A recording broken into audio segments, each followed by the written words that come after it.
बिस्मिल्लाहिर्रहमानिर्रहीम।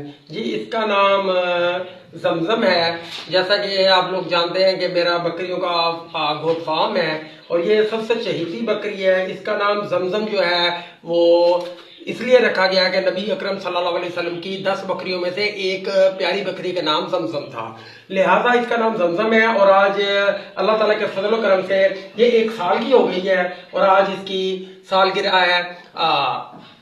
लाइन जरा एक लाइन, ये देखें, ये केक बनवाया गया है जो कि जानवरों के लिए इसमें वनडे से तैयार किया गया है और थोड़ी देर के बाद इसके बाड़े के अंदर जो है ना, इसको इसके बाकी साथियों के साथ जो कि बेसब्री से इसका इंतजार कर रहे हैं, वहां धूमधाम के साथ केक काटा जाएगा।